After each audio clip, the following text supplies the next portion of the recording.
online shop လုပ်နေတဲ့သူတွေဒီလိုမျိုးဘယ်သူနဲ့မှမတူတဲ့အယောင်ပစ္စည်းပုံလေးကိုလုံနည်းတင်ပေးပါမယ်အခုပထမဆုံးဒီ product photo လေးကိုကိုယ့်ဘက်ကိုရိုက်လိုက်ပါနော် product photo လေးရိုက်ပြီးပြီဆိုရင် product လေးကို remove page ဆိုတဲ့ background ဒီ Chrome နဲ့ကနေသွားပြီးတော့ background ဖျောက်ပြီးတော့ product ပုံလေးကိုပြုလုပ်ထားပါဒီနေ့ဗီဒီယိုမှာမသူစာတဆင့်ချင်းနဲ့ဖြည်းဖြည်းအေးဆေးပြောပြပေးမယ်နော်အကုန်လုံး like မိအောင်သင်ပေးပါမယ်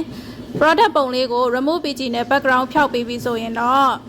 gallery ထဲမှာစိတ်ပြီးခဏတင်ထားလိုက်ပေါ့နော်ဒါကနောက်ထပ်ပုံဘလိုမျိုးပဲထပ်လုပ်အရန်အသုံးဝင်တဲ့ပုံလေးပါကိုရိုက်ထားတဲ့ product ကဟောင်းနေပေးနေပေမဲ့လည်းသူကအကုန်လုံးကိုအသစ်အတိုင်းပြန်ပြီးတော့ edit လုပ်ပေးမှာနော်ဒီလိုပုံလေးရပြီဆိုရင်တော့တို့ ChatGPT ကိုတွားရအောင် ChatGPT ရောက်တဲ့အခါမှာကိုကဒီလူပုံကိုကိုပုံနဲ့လုပ်ချင်တာလား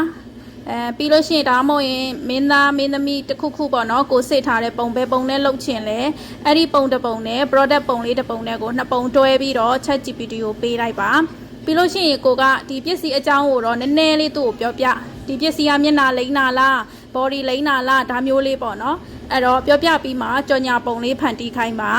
အခုမဆူစာရေးထားတာလေးကိုဖတ်ကြည့်ပါဒီပုံတစ်ခုကိုပေါင်းဆက်ပြီးတော့ကြော်ညာပုံဖန်တီးပေးပါဒီပစ္စည်းလေးကတော့ပါဘလို့ပုံစံလေးလိုချင်ပါတယ်နောက်ခံလေးကိုဘလို့လေးလုပ်ပေးပါဆိုပြီးတော့ရေးထားပါတယ်အခုပုံလေးရပါပြီပုံလေးကိုကြည့်လိုက်ပါအရန်ကိုအဆင်ပြေတော့ပါနော်ဒါပေမဲ့ဒီအောက်က TZ Skin Care House ဆိုတဲ့စာတန်းကြီးကအရန်ကြီးနေတာတိတ်မကြိုက်ဘူးဒါပေမဲ့ဒါကိုတို့ကပြန်ပြီးတော့ပြင်လို့ရတယ် edit လုပ်လို့ရတယ်ဆိုတော့ကိစ္စမရှိဘူးပေါ့နော်အခု InShot ဆိုတဲ့ software ထဲသွားပြီးတော့တို့ဒီပစ္စည်းပုံလေးကိုနည်းနည်းပါးပါးရွှိုင်းရအောင်နော်အခုဒီမှာဒီပစ္စည်းအတွက်ထိမိမိစာသားတူလေးတို့ရေးမယ်အဓိကကလေတခါတည်း marketing မှာတင်ပေးမယ်နော်ပစ္စည်းတစ်ခုကိုအယောင်ကြော်ညာတင်တဲ့အခါမှာလေအဓိက point တစ်ချက်နှစ်ချက်ကိုပဲပြောပါဟိုပစ္စည်းကောင်းကြောင်းပြောချင်ဆိုအားကြီးပြီးတော့အကြောင်းအရာတွေအရန်များသွားလို့ရှိရင်ဝယ်သူကိုရှုပ်ထွေးစေတယ်ပေါ့နော်အဲ့တော့အဓိက point ကိုပဲတေချာလေးရေးပေးမယ်ဒါဆိုရင်တော့ဒီပစ္စည်းလေးကဂျိုင်းချွေးနှမ်းပြောက်တယ်ဂျိုင်းသားကိုဖြူစေတယ်ဆိုတဲ့ဥစ္စာလေးကိုပဲမသူစာရေးထားတယ်ပြီးလို့ရှိရင်အောက်ကဟိုမသူစာမလို့ခြင်းနဲ့စာတန်းလေးရဲ့အပေါ်မှာအုပ်လိုက်တယ်ပေါ့နော်လေးပဲ